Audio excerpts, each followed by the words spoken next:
श्री हरिशंकर परसाई का साहित्यिक परिचय।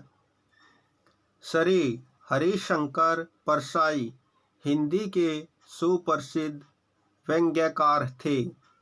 इनका जन्म 22 अगस्त 1924 को मध्य प्रदेश के होशंगाबाद जिले के जमानी गांव में हुआ।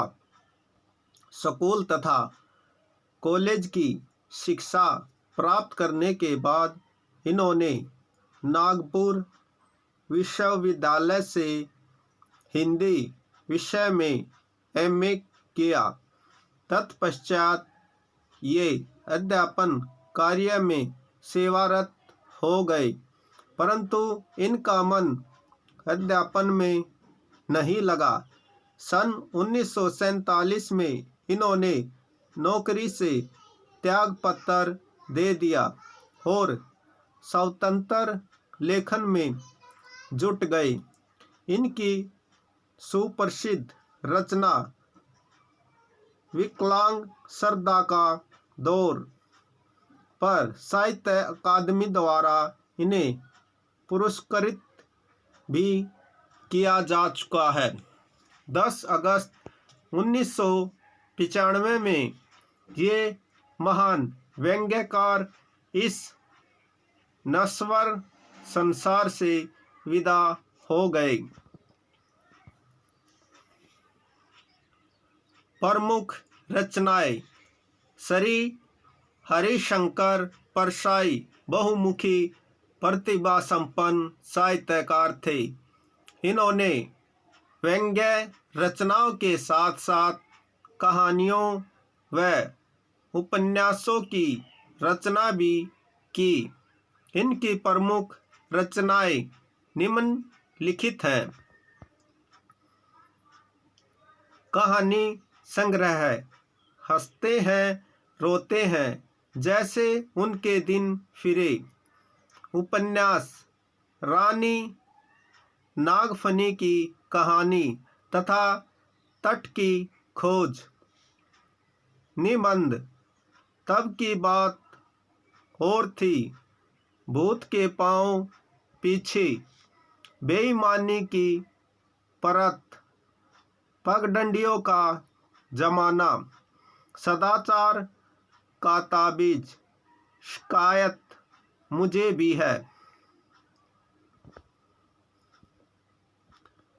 व्यंग्य निबंध संग्रह वैष्णव की फिसलन, तिरछी रेखाएं, ठिठुरता हुआ गणतंत्र, विकलांग श्रद्धा का दौर।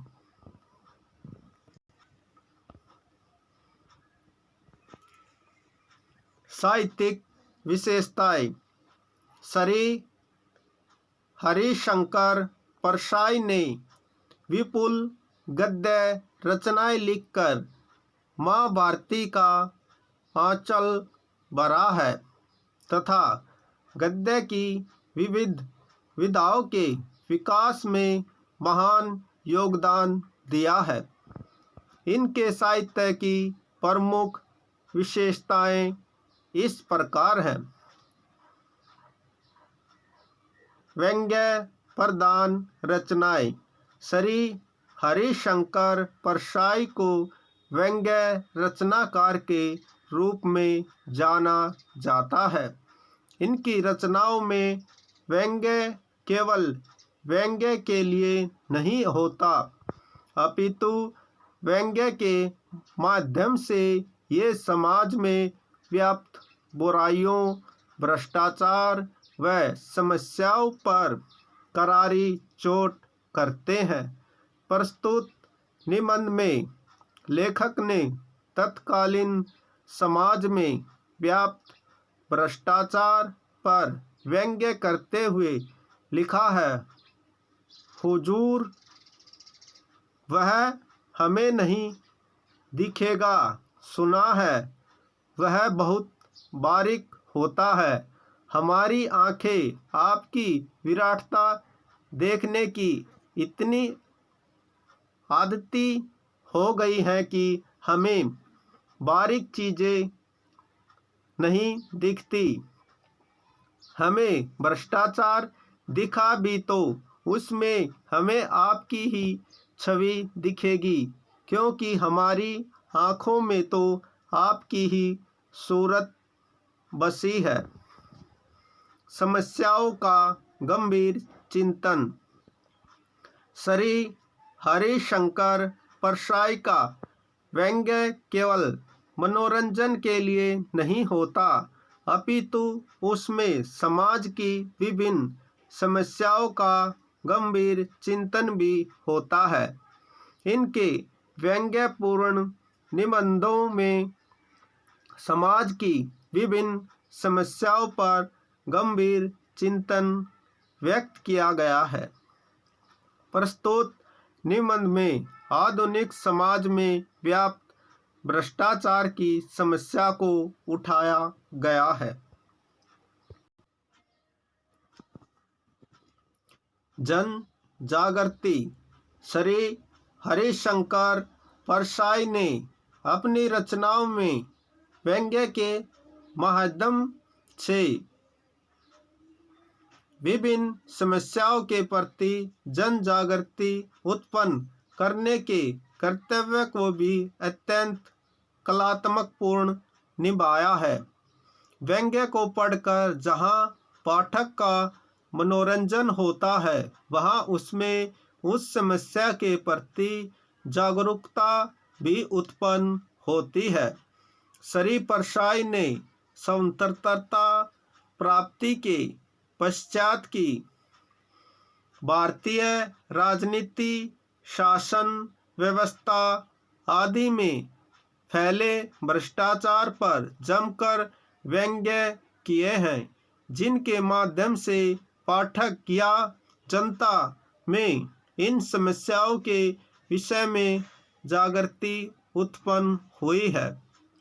सदाचार का ताबीज में लेखक ने बताया है कि आज भ्रष्टाचार सर्वत्र व्याप्त है। विशेषज्ञ भ्रष्टाचार की व्यापकता का उल्लेख करते हुए कहता है, वह सर्वत्र है, वह इस भवन में है, वह महाराज के सिंहासन में है।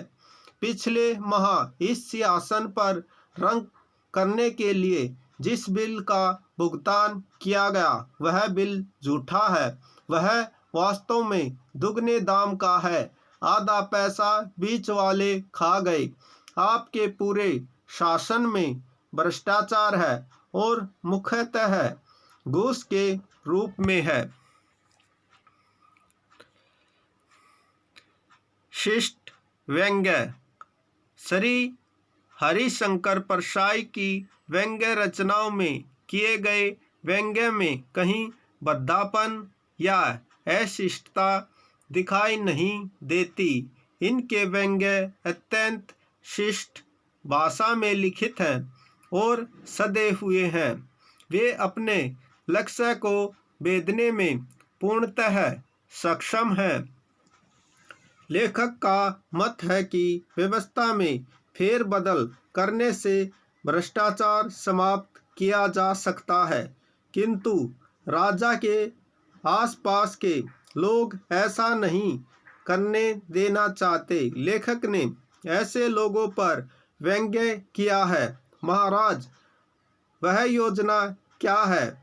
एक मुसीबत है, उसके अनुसार कितने उलटफेर करने पड़ेंगे, कितनी परेशानी होगी, सारी व्यवस्था उलट पुलट हो जाएगी।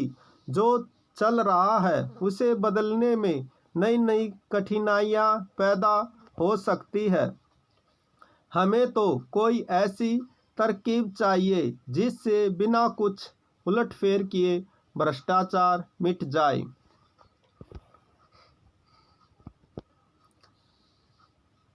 भाषा शैली। परसाई जी की भाषा शैली व्यंग्य से ओतप्रोत है। इनके व्यंग्य में चुटिलापन है, वक्रता तथा लक्षणा व्यंजना इनकी भाषा शैली की विशेषताएं कही जा सकती हैं। इनकी शब्द योजना तथा वाक्य विन्यास अत्यंत सार्थक है।